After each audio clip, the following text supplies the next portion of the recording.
출애굽기 40장 1절부터 16절입니다. 여호와께서 모세에게 말씀하여 이르시되 너는 첫째 달 초하루에 성막 곧 회막을 세우고 또 증거궤를 들여놓고 또 휘장으로 그 궤를 가리고 또 상을 들여놓고 그 위에 물품을 진설하고 등잔대를 들여놓아 불을 켜고 또 금 향단을 증거궤 앞에 두고 성막문에 휘장을 달고 또 번제단을 회막의 성막 문 앞에 놓고 또 물두멍을 회막과 제단 사이에 놓고 그 속에 물을 담고 또 뜰 주위에 포장을 치고 뜰 문에 휘장을 달고 또 관유를 가져다가 성막과 그 안에 있는 모든 것에 발라 그것과 그 모든 기구를 거룩하게 하라. 그것이 거룩하리라. 너는 또 번제단과 그 모든 기구에 발라 그 안을 거룩하게 하라. 그 제단이 지극히 거룩하리라. 너는 또 물두멍과 그 받침에 발라 거룩하게 하고 너는 또 아론과 그 아들들을 회막 문으로 데려다가 물로 씻기고 아론에게 거룩한 옷을 입히고 그에게 기름을 부어 거룩하게 하여 그가 내게 제사장의 직분을 행하게 하라. 너는 또 그 아들들을 데려다가 그들에게 겉옷을 입히고 그 아버지에게 기름을 부은 같이 그들에게도 부어서 그들이 내게 제사장의 직분을 행하게 하라. 그들이 기름 부음을 받았은즉 대대로 영영히 제사장이 되리라 하시매 모세가 그같이 행하되 곧 여호와께서 자기에게 명령하신 대로 다 행하였더라. 아멘. 이제 성막의 모든 것들이 다 만들어지고 그 만들어진 성막의 모든 기구와 또 물품들을 다 조립하는 말씀과 그리고 아론과 그의 아들들에게 기름을 부어 제사장의 일을 시작하게 하는 내용입니다.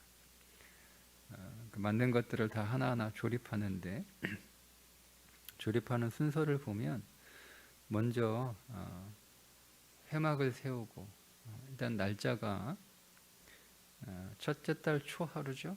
출애굽한 지 정확히 1년 되는 해에 그러니까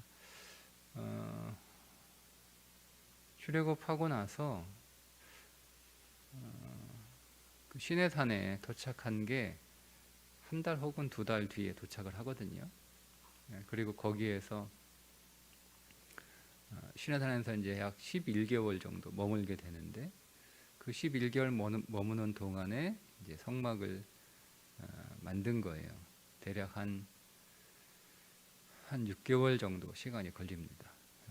도착하자마자 바로 만든 건 아니고 또 모세가 2번 시내산에 올라가서 40일 동안 지내게 되잖아요. 그것만 해도 거의 한 3개월 정도 되니까 그리고 내려와서 이제 성막을 짓기 시작했으니까 한 6개월 정도 짧으면 그렇게 성막을 이제 짓고 이제 성막을 다 지은 다음에 성막을 때 조립을 하는 날짜가 그 다음에 1월 1일 그러니까 무슨 의미죠? 무슨 의미예요? 출애굽이 이스라엘의 역사의 시작이라면 성막은 그들의 삶의 시작입니다. 그러니까 성막이 우리 인생의 모든 출발, 우리 인생의 모든 시작이 되어야 되는 거예요.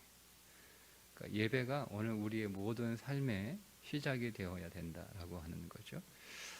그 예배가 오늘 우리의 모든 삶의 시작이 되어야 된다라고 하는 말의 의미는 예배 의식으로 삶을 시작해라라고 하는 수준이 아니고 그 성막을 조립해서 그 성막 안으로 성막의 기구라고 표현하기는 좀 그런데 법계는 기구가 아니니까 그 안에 이제 있어야 될 것들을 하나하나 안치시키는 그 과정을 보면 제일 먼저 증거계라고. 성경에 법계라고 하는 단어는 그렇게 많이 안 나와요. 거의 안 나와요. 대부분 증거계 혹은 언약계 아니면 그냥 궤 이렇게 나오는데, 이 증거계를 제일 먼저 들여놓죠. 성막을 세우고 제일 먼저 들여놓는 것이 증거궤입니다. 자, 이 말은 무슨 얘기냐면 성막의 목적이 뭐냐면 증거궤라는 거예요. 그러니까 이 증거궤를 하나님께서 말씀하시면서 뭐라고 말씀하셨는가 하면 내가 거기서 너희를 만나리라. 그렇죠? 그러니까 여러분, 예배의 목적은 예배 의식을 잘 하는 게 아니라 예배를 통하여 누구를 만나는 거예요? 하나님을 만나는 거예요. 이게 성막의 목적이에요. 성막을 지은 목적은 하나님께서 이스라엘 백성들을 만나시려고 성막을 지으라고 하신 거예요. 만나게. 이게 목적인 거죠. 그러니까 성막의 목적이 하나님을 만나는 것이라면 예배의 목적은 하나님을 만나는 것이 목적이고, 오늘 우리의 모든 삶의 출발, 하나님을 만나기 위하여 출발하라는 거예요. 그게 목적이에요. 그러니까 우리가 오늘 하루를 살아갈 때 이 하루를 어떻게 살아갈까? 우리가 이 하루를 살아갈 때 해야 할 일들이 있잖아요. 그죠? 그 우리가 이걸 할 때 오늘 우리가 하나님 앞에 나와 이렇게 예배하고 하루를 시작하잖아요. 그죠? 이게 오늘 우리의 삶의 온전한 시작인데, 그냥 새벽에 나와서 하나님을 예배하는 것을 내가 했기 때문에 하루 시작을 잘했다, 그게 아니고, 오늘 우리가 여기 새벽에 나와서 예배 드리는 이 목적이 뭐냐면 하나님을 만나는 게 목적이에요. 그러니까 우리가 하나님 앞에 하나님을 만나고자 하는 마음의 소원과 그 사모함을 담아서 오늘 내가 하는 모든 일들을 통하여 하나님 나를 찾아오시고 그 일들을 통하여 내가 하나님을 만나는 것이 목적 삼을 수 있도록, 그렇게 오늘 하루를 하나님 우리 가운데 은혜를 부어 주옵소서라고 시작하는 거죠. 단순히 내가 오늘 하루 해야 할 일들을 잘하게 해주세요. 그것들을 실수 없이, 그것들이 문제가 생기지 않도록, 그것들을 뭐 미흡하게 그렇게 살아가는 날이 아니라, 하나님 오늘 내가 하루 살면서 그 모든 일들을 통하여 하나님을 더 만나는 그런 날이 되게 해 주옵소서. 이게 예배로 시작한다라고 하는 말씀의 본질이에요, 본질. 그래서 우리가 예배의 형식을 갖추어 하나님 하루를 시작하지만, 그것으로 내가 오늘 시작을 잘했다 이렇게 생각하시면 제가 누누이 말씀드려요. 그건 종교인들이 하는 거예요.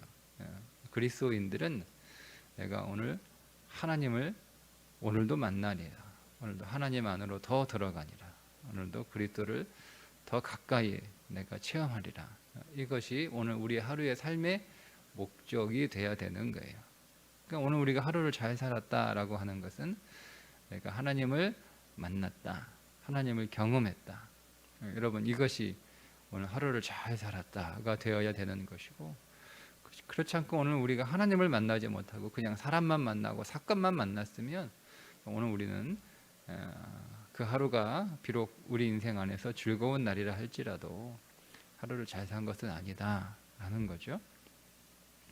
자, 그렇게 성막 곧 회막을 세우고 증거궤를 제일 먼저 들여놓은 다음에 휘장으로 그 궤를 이렇게 가립니다.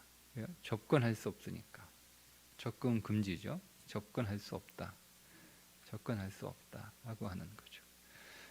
오늘 이 지성소 안에 증거궤를 들여놓고 지성소와 성소를 분리하는 휘장을 하나 딱 만들어요.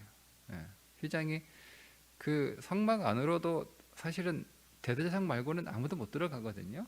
그죠? 그러면 성막으로 들어가는 출입구에 휘장으로 가려놓는 것만으로도 충분한데, 그 안에 다시 성소와 지성소로 구분을 하고 그 지성소 안으로 들어가는 곳도 휘장으로 가려서 증거궤를 보지 못하도록.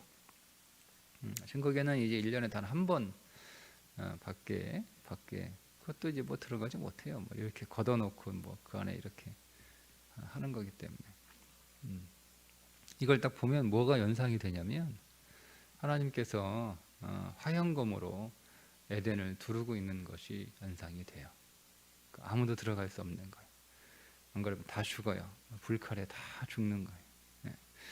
그 에덴을 화영검으로 하나님께서 두르고 거기에 아무도 들어올 수 없도록 막고 계신 그 그림이 정확하게 지성소의 증거계 안으로 증거계를 놓고 그 증거계 안으로 누구도 아무도 접근할 수 없도록 하나님께서 휘장으로 딱 가려놓은 접근 금지하는 것과 동일하다라고 하는 거죠. 그러니까 에덴이 어디에 있는 거예요? 에덴이 성막의 지성소 안에 있는 거예요. 예. 그죠? 에덴이 어디냐 찾을 필요 없어요. 성막의 지성소 안이 에덴이에요. 여러분 어디가 에덴이에요? 어디가 네요? 1년 내내 따뜻하고 1년 내내 푸르르고 이런 낙원이 에덴이 아니에요. 낙원이 에덴이 아니에요. 어디가 낙원이냐 찾을 필요 없어요. 아무런 의미 없는 거예요. 예. 어디가 에덴이에요? 지성소가 에덴이에요. 에덴이에요. 그러니까 하나님을 만나는 곳이 에덴이에요. 어디가 천국이에요? 어디가 천국? 예. 하나님을 만나는 곳이 천국이에요. 예. 하나님과 함께 있으면 천국이 되는 거예요. 자, 그렇다면 여러분 우리가 어디에서 에덴을 경험하느냐? 자, 지성소가 에덴이면 그 에덴으로 들어가는 게 예배란 말이에요. 이 전체가 예배잖아요. 오늘 성막을 만들게 하신 이 모든 것들이 다 예배 아닙니까? 예배. 그러니까 우리는 예배는 지성소 안으로 들어가는 것이고 예배는 에덴 안으로 들어가는 것이고 예배는 본질적으로 하나님을 만나는 것이다. 우리가 하나님을 만날 때 그것이 내게 에덴이 되는 거예요. 에덴이 되는 거예요. 그런데 우리가 그 에덴으로 들어가기 위해서는 우리가 그냥 아무나 누구나 이렇게 들어갈 수 있는 것이 아니라 반드시 번제단을 통과해야 되는 거예요. 번제단을 통과해서 내 자신이 죽고 내가 끝나고 내가 처리되고 내가 종결되고 그 끝난 내가 나갈 수 있는 거예요. 그러니까 여러분 오늘 우리의 모든 예배의 출발은 십자가입니다. 십자가입니다. 내가 처리되고 내가 끝나고 내가 종결되었음을 믿음으로 고백하는 거예요. 예. 그리고 나서 물두멍을 지나죠. 물두멍에서 죄책이 씻어지는 거죠. 우리 안에 끊임없이 우리 안에 정죄함이 있잖아요. 그죠? 그 정죄함을 계속 씻는 거예요. 계속 씻는 거예요. 예. 내가 하나님 앞에 용서받은 죄인이라는 거죠. 예. 내가 의로운 행위를 해서 내가 그 의로운 자가 아니라 용서받은 우리는 의인이에요. 우리는 용서받은 의인이란 말이에요. 우리는 죄인인데 하나님이 우리의 죄를 덮어주신 거잖아요. 그걸 잊지 않는 거예요. 잊지 않는 거예요. 예. 그리고 오늘 우리 안에 있는 모든 죄들은 다 덮여진 죄들이다라고 하는 거. 그 물두멍을 지나야 되는 거예요. 그러니까 여러분 우리가 우리 안에 십자가에서 끝난 건 그것은 부인할 수 없는 진리예요. 그런데 그 십자가에 끝난 그 자신, 내가 이미 종결되고 내가 끝났다라고 하는 것을 우리가 내 삶 속에 얼마나 많이 적용하느냐라고 하는 거죠. 그것을 적용하는 게 물두멍이에요. 그러니까 대부분 적용하지 않거든요. 여전히 하나님 앞에 가가지고 오늘 우리가 여전히 내 자신이 살아있어요. 내가 십자가에서 끝나지 않았다고 하는 거죠. 그게 이제 사도 바울이에요. 사도 바울이 로마서 7장에서 여전히 자신과 씨름하고 있는 거예요. 사도 바울이. 그가 이미 다메섹에서 그가 이미 끝났거든요. 그가 이미 종결되어도 불구하고 그걸 자신에게 적용하지 못하고 여전히 자신과 씨름하고 있는 거예요. 자기 안에는 죄와 씨름하고 있는 거죠. 물론 그것이 필요합니다. 그것이 필요 없다는 뜻은 아니에요. 왜냐하면 그런 자기 안에 이미 끝났음에도 불구하고 여전히 자기의 죄와 씨름하는 자만이 내 죄가 십자가에서 끝났다라고 하는 그 믿음의 고백에 이르게 되는 거예요. 그게 없으면 사실 거기에 밋밋하게 되는 거예요. 그래서 로마서 8장이 물두멍의 고백이죠. 그리스도 예수 안에 있는 자에게는 결코 정죄함이 없다. 생명의 성령의 법이 나를 죄와 사망에서 해방했다. 이게 물두멍의 신앙의 고백을 하는 거예요. 그걸 딱 통과하니까 8장 이후에 보세요. 8장 이후에 계속 뭐가 나오냐면 성령에 관하여 나오는 거예요. 그걸 통과하니까 물두멍을 통과 딱 들어가면 성령의 빛으로 성령의 조명으로 뭘 먹는 거예요? 떡을 먹는 거예요. 예.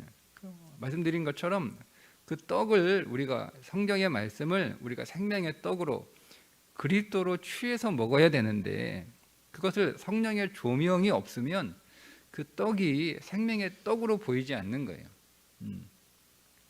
오늘 우리의 모든 삶은 다 양식이잖아요. 사람도 나의 양식인 거예요. 사건도 나의 양식인 거예요. 그죠? 근데 여러분, 우리가 성령의 조명 안에서 사람을 보지 못하면 그 사람은 내게 양식인데 그 양식이 생명의 떡이라고 보지 않는 거죠. 그러니까 우리는 어떻게 돼? 사람을 어떻게 만나는 거예요? 육신으로 보는 거예요. 그러니까 내게 좋은 사람은 내게 좋은 양식이 되고 내가 보기에 내게 나쁜 사람은 내가 먹을 수 없는 떡이 되는 거예요. 그러니까 안 먹어. 그죠? 나에게 친절하고 나에게 좋고 내 마음에 들고 내가 원하는 대로 해주고 내 뜻대로 해주고 이런 사람들은 내가 보기에 내가 먹기 좋은 떡이란 말이에요. 그런데 모든 사람이 다 그렇습니까? 나를 만나는 사람들이 내가 싫어하기도 하고 나하고 안 맞기도 하고 내가 원하는 걸 안 해주기도 하잖아요. 그럼 이거는 내가 싫어하는 떡, 맛없는 떡이란 말이에요. 나는 당신 안 먹겠다 이거예요. 예. 이게 육신으로 그 떡을 바라보는 거예요. 내가 육신으로 보기에 좋은 떡은 취하고 육신으로 보기에 맛없는 내가 싫은 떡은 버리는 거죠. 그러니까 우리가 모든 사람이 다 사실은 모든 사람이 나를 찾아오시는 그리스도란 말이에요, 여러분. 그리스도가 그냥 막 나타나가지고 그분이 나에게 직접 찾아오지 않아요. 여러분, 그렇게 생각하지 마세요. 우리가 만나는 모든 사람이 나를 찾아오시는 그리스도예요. 그리스도는 모든 것이잖아요. 그리스도는 만유이시란 말이에요. 그 말은 무슨 얘기냐면 그리스도가 모든 것을 통하여 나를 찾아오시는 것이고 모든 것이 다 나를 찾아오시는 그리스도라고 하는 고백이에요. 이게 눈이 열려야 되는 거예요. 근데 이거는 성령이 내 안에서 나를 조명해 주지 않으면 도저히 볼 수 없는 거예요. 그러니까 성령 안에서 다 보는 거예요. 성령 안에서. 진리, 성령이 오늘 우리 가운데 빛을 비추어 주셔서 그 모든 사람들을 다 조명하실 때, 이 사람이 나를 찾아오는 그리스도구나라고 하죠. 여러분, 그리스도가 항상 오늘 우리에게 친절한 모습으로 우리를 찾아오십니까? 여러분, 그리스도가 예수 그리스도가 이 땅에 사시면서 모든 사람들에게 다 친절하셨습니까? 어떻습니까? 모든 사람들에게 다 친절하셨어요? 아니잖아요. 그리스도는 사람들마다 다 다르게 대하셨어요. 가난한 자를 대할 때나 제자들을 대할 때나 바리새인들을 대할 때나 로마 군인들을 대할 때나 다 다르게 대하셨단 말이에요. 어떤 사람은 인자와 긍휼로 대하시고 어떤 사람은 엄하게 대하시고 어떤 사람들은 뭐예요? 저주란 말이 그런데 뭐 화이슬자 말씀하셨으니까 그렇게 대하시고 그러면 여러분 예수님이 친절하게 나를 대하신 그런 사람들만 예수를 그리스도로 봅니까? 아니요, 바리새인들에게도 예수는 그리스도였단 말이에요. 그러니 여러분 우리가 모든 사람이 다 나를 찾아오시는 그리스도 그렇게 성령이 조명하셔야 그걸 생명의 떡으로 취하는 거예요. 모든 사건이 나를 찾아오시는 그리스도예요. 항상 이렇게 막 꽃길 걷고 따뜻한 봄바람 불어요. 그게 여러분 다 그리스도가 나를 찾아오시는 사건만이 아니라 때로는 가시밭도 걷고 때로는 돌풍도 불고 때로는 매서운 칼을 애는 듯한 동풍이 겨울 찬바람이 오늘 우리 인생에 부는 사건도 다 그리스도가 나를 찾아오시는 사건이에요. 예수님이 배에 탔는데 풍랑이 일고 배가 파산되고 죽을 고비를 넘기잖아요. 근데 거기 예수님이 함께 계셨단 말이에요. 다 주님을 찾는 사건이에요. 너희는 왜 믿음이 없느냐라고 말씀해 무슨 얘기예요? 거기서 왜 떠냐 두려워하냐? 왜 이 사건을 통하여 나를 찾지 않느냐? 나를 부르지 않느냐라는 거죠. 자기들이 계속 열심히 자기들이 그냥 사건으로 돌풍, 풍랑이라고 하는 사건으로만 대하다가 하다가 안 되니까 그제서야 예수님이 부르는데 짜증내면서 부르잖아요. 짜증내면서. 그러니까 모든 사건이 다 나를 찾아오시는 그리스도, 이것이 성령의 조명이 아니면 그렇게 볼 수 없다라는 거예요. 성령의 조명하심으로 모든 사건을, 사람을, 모든 환경을 나를 먹이시고 나를 생명으로 더 채우시는 떡으로, 생명의 떡으로, 그리스도로 우리가 보고 그것을 먹어요. 그걸 먹어. 그 다음에 뭐 하는 거예요? 그 다음에 기도하는 거예요. 그 다음에 기도하는 거예요. 우리가 기도를 왜 못하냐? 기도가 왜 약하냐? 하나님의 말씀을 생명의 떡으로 취하지 않기 때문에. 그러니까 기도가 약한 거예요. 힘이 없으니까 아이고 배고파 죽겠는데 막 기진맥진하는데 무슨 기도가 나오겠어요? 기도하려면 성령의 조명하심으로 이 성경책이 생명의 떡으로 보여지고, 이 책에서 우리가 그리스도를 만나요. 이 성경책에서 우리가 그리스도를 만나 그것을 생명의 떡으로 취할 때 비로소 이 말씀으로 사람이 나를 찾아오시는 그리스도나라고 보이는 거예요. 그걸 취하는 거죠. 사람도 사건도 나를 찾아오시는 그리스도로 취하는 거예요. 나를 살리는 생명의 떡으로 취하는 거예요. 그럴 때 강건할 때 그 강건함으로 번영단은 성소와 지성소로 넘어가는 딱 길목에 있단 말이에요. 그러니까 신앙에 하나님을 만나는 최종적인 자리가 기도예요. 기도예요. 그러니까 그 기도를 통해서 하나님의 임재 안으로 들어가는 거예요. 그 기도는 어떤 기도냐? 오늘 저녁에 말씀을 드리겠습니다. 궁금하시죠? 그 분향단의 기도를 통해서 우리가 하나님의 임재 안으로 들어가는 거예요. 거기서 우리의 모든 예배의 목적이 성취가 되는 거예요. 오늘 우리의 모든 삶이 성취가 되는 거예요. 그래서 오늘 우리의 모든 삶을 다 예배, 너희 삶을 하나님이 기뻐하시는 거룩한 산 제물로 드려라 라고 할 때, 로마서 12장에서 바울 사도는 우리의 예배가 성전 예배로 끝나는 게 아니라 삶으로 그 예배가 이어지는 삶의 예배로 확장되라 이렇게 얘기를 하잖아요. 그게 말씀을 전하는데, 그게 무슨 얘기냐면, 무슨 얘기예요? 성전에서만 하나님 만나는 신앙 살지 말고 우리의 모든 삶 속에서도 하나님을 만나는, 하나님의 임재를 거하는 신앙을 살아가라 라고 하는 뜻이에요. 교회에서 예배 의식하는 것을 끝내지 말고, 가정에서 예배 의식하고, 직장에서 예배 의식하고, 직장에 시름에 만들어가지고 예배 드리고, 그러면 나는 삶으로 예배를 드리는 거냐? 그게 아니라니까요. 예배의 목적은 임재, 하나님의 임재, 하나님의 임재. 그러니까 뭐예요? 모든 삶을 하나님의 임재를 목적으로 하는 삶으로 살아가라는 거예요. 성전의 예배만 하나님의 임재가 있는 게 아니라 우리의 가정에서도, 우리의 일터에서도 하나님의 임재가 있는 삶을 살아가라라고 하는 거죠. 하나님의 임재가 있는 삶은 또 어떤 거냐? 예수님이 또 설명해 주세요. 얼마나 친절하신지 몰라요. 이렇게 설명해 주죠. 두세 사람이 내 이름으로 모인 곳에 나도 함께 하겠다라고 말씀해 주세요. 자, 이게 무슨 얘기입니까? 무슨 얘기입니까? 내 이름으로 모이라는 거예요. 자, 내 이름으로 모이라는 말은 어떤 뜻이죠? 첫 번째, 예수님 때문에 모이는 거예요. 두 번째, 예수님을 목적으로 모이는 거예요. 그게 두세 사람 내 이름으로 모이는 거예요. 우리가 주의 이름으로 모입니다. 그게 아니라 우리가 두세 사람이 다 다른 사람이잖아요. 다 성격도 다르고 기질도 다르고 살아온 삶의 역사도 다르고, 그래서 거기서 형성된 삶을 살아가는 방법도 다르고 삶의 태도도 다르고 다 달라요. 그 다른 사람들이 함께 모일 수 있는 이유는 뭐예요? 예수님 때문에 그 다른 것들을 다 내려놓고 모일 수 있는 거예요. 그러니까 예수님 때문에 우리는 성격도 다르고, 우리 기질도 다르고, 여러 가지 다 달라요. 다 달라요. 먹는 것도 다르고 다 달라요. 그런 사람들이 함께 모일 수 있는 이유는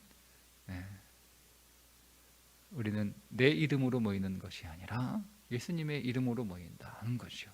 내 목적으로 모이는 것이 아니라, 내 기질로 모이는 것이 아니라, 내 성격으로 모이는 것이 아니라, 내 기호로 모이는 것이 아니라, 우리는 우리의 기호와 우리의 기질과 우리의 성격대로 모이면 다 비슷한 기호, 비슷한 성격, 비슷한 기질의 사람들끼리 만나잖아요. 그죠? 그건 예수의 이름으로 모이는 게 아니죠. 나는 저 사람하고 기질이 안 맞아. 나는 저 사람하고 기호가 안 맞아. 나는 저 사람하고 성격이 안 맞아. 그거는 교인들끼리 모여도요, 예수 이름으로 만난 게 아니에요. 그건 자기 기질과 자기 성격으로 만나는 거지. 나하고 좀 달라도, 나하고 기질이 달라도, 나하고 좀 기호가 달라도, 나하고 성향이 달라도 예수의 이름으로 모이는 거예요. 예수의 이름으로. 자, 왜 모여요? 목적이 예수님의 이름을 위하여 모이는 거예요. 예수님의 이름 때문에 모이고 예수님의 이름을 위하여 모이는 것이 두세 사람이 내 이름으로 모였다라고 하는 말씀의 의미예요. 자, 그렇게 될 때 거기에 뭐가 있어요? 거기 하나님의 임재가 있다는 거예요. 그게 예배인 거예요. 우리가 예수님 때문에 일을 하는 것이고, 예수님 때문에 하루를 시작하는 것이고, 예수님 때문에 사람들을 만나는 것이고, 예수님 때문에 일을 하는 거예요.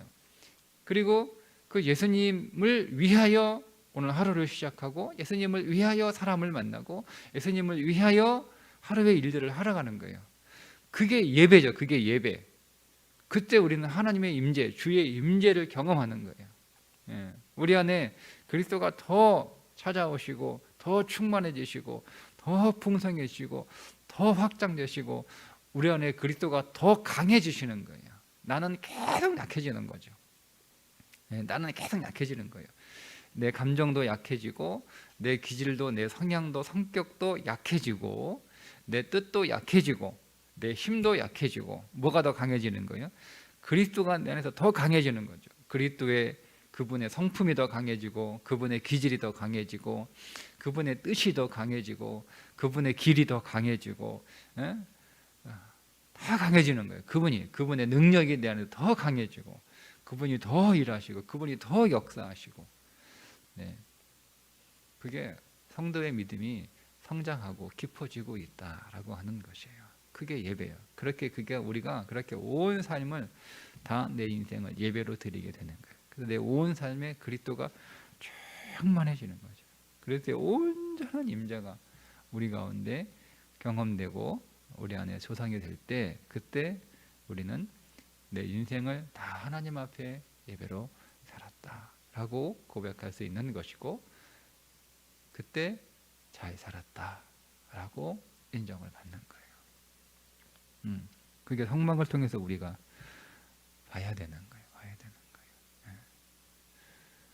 오늘도 우리는 이미 번제단을 통과했습니다. 그렇죠? 그건 여러분들이 그거를 뭐 느끼냐 안 느끼냐는 상관없어요. 뭐 이미 다 십자가에서 끝났는데 뭐 느낀과 상관없어요. 그냥 우리가 그냥 진리로 취하면 되는 거예요. 여러분이 그걸 적용하셔야 되는 거예요. 문제는 적용은 물두멍에 적용하시면 돼요. 그래서 지금 예수의 피가 나의 죄를 끝내고 나의 모든 사망을 끝내고, 예수의 물이, 예수 안에 있는 생명의 물이 나를 계속 씻고 있다라고 하는, 여러분 죄책 씻어버리시고 정죄함도 씻어버리세요.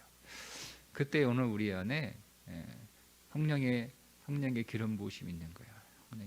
성령이 부으시죠. 진리의 영이 오늘 우리 가운데 더 여러분 부어질 때, 우리는 비로소 우리의 삶을 보는 거죠.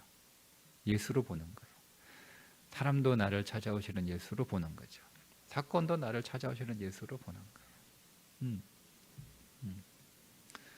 그러면 내가 어떻게 반응할까? 이게 탁 나오는 거잖아요. 답이 어떻게 답이 나오는 거니까, 못 나오면 이제 말씀을 통해서 보는 거죠. 그리고 못 나오면 모르겠으면 또 기도하는 거예요. 하나님 어떻게 반응해야 됩니까?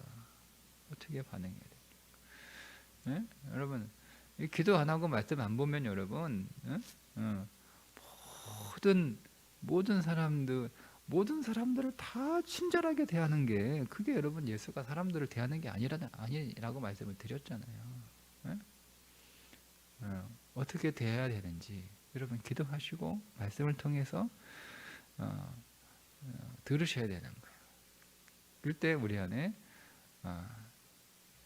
정확한 예수 그리스도의 반응을 하는 거죠. 우리가 사건을 어떻게 받아들일 것인가. 이게 다 그리스도, 이렇게 다 그리스도가 나를 찾아오시는 사건이에요. 우리가 거기서 그리스도를 취하는 거지. 그러면 여러분 오늘 우리 인생의 모든 사건을 다 우리가 그냥 다 이게 내 팔자니 뭐 그렇게 살라는 게 아니에요. 내가 여기서 어떻게 믿음으로 반응해야 되느냐. 이거를 내가 취할 거냐, 이것을 내가 버릴 거냐, 다 이거 선택하셔야 되는 거예요. 그리고 오늘 마지막 최종적으로 하나님의 임재 안으로 더 들어가기 위해서 분향단의 기도를 하는 거죠. 임재의 기도예요. 분향단의 기도는 임재의 기도예요. 내가 어떻게 혜택의 공간에서 임재의 공간으로 넘어가느냐. 그 길목에 기도가 있는 거예요. 기도가. 그 기도하는 거죠. 결국 이 신앙의 마지막 결론은 기도입니다. 신앙의 마지막 결론은 기도예요. 여러분 오늘 우리 인생의 마지막 생애는 기도로 끝내셔야 됩니다. 여러분 기도로 우리의 마지막 인생을 채우셔야 돼요. 채우셔야 돼요. 그게 가장 아쉬운 점이에요.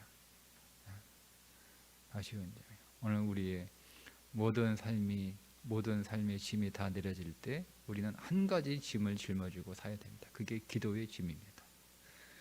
근데 그 기도의 짐을 짊어지려면 지금부터 그 기도의 짐을 짊고 가셔야 되는 거지. 내가 내 인생의 어깨 위에 다 짊어진 것들이 다 내려지고 그 목사님이 새벽 예배 때 우리는 마지막 짊어지고 갈 짐이 기도의 짐이다. 그래서 여러분 그제서야 기도의 짐을 새로 짊어지는 게 아니고요. 못 짊어져요. 그때 힘이 없어가지고. 그게 얼마나 무거운 짐인데.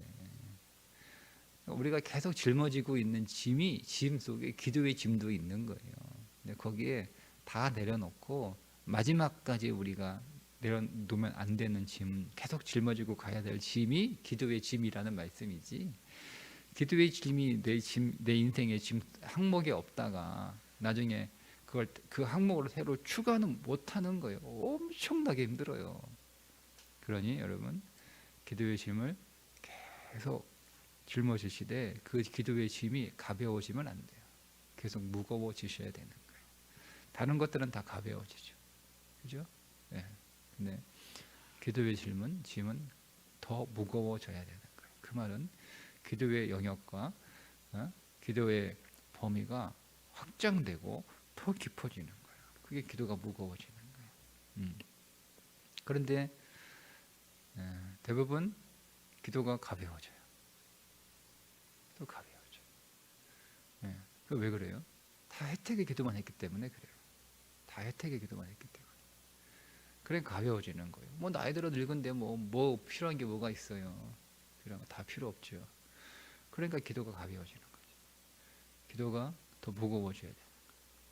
더 무거워져야 되는 거예요. 그게 강해지는 거예요. 강해지는 거예요. 겉사람은 후피하나 속사람은 날로 새롭도다. 너희 속사람을 강건케 하라. 그게 강해지는 거예요. 여러분들은 다 꼭 그런 인생 되시기 바랍니다. 그게 인생의 해피엔딩이에요. 해피엔딩 하셔야 되죠. 해피엔딩 하시기를 주님의 이름으로 축복합니다. 기도하겠습니다. 하나님 아버지, 오늘 우리의 모든 삶의 목적, 하루의 시작, 하루의 결론, 내가 오늘 주님을 얼마나 만났는가, 얼마나 주의 임재 가운데 있었는가, 내가 얼마나 더 주님 안으로 들어갔는가, 내가 얼마나 더 주님과 가까워졌는가. 하나님 늘 우리의 삶을 이것으로 목적 삼게 하여 주옵소서. 오늘도 우리가 주의 임재 안으로 들어가 그리스도를 더 먹기를 원하고 그리스도로 더 채워지기를 원합니다. 성령님 비추어 주셔서 우리 온 삶이 나를 찾아오시는 그리스도로 볼 수 있도록 눈을 열어주시고 그렇게 그리스도를 생명의 떡으로 취하는 복된 날이 되게 하여 주옵소서. 예수님의 이름으로 기도드리옵나이다. 아멘.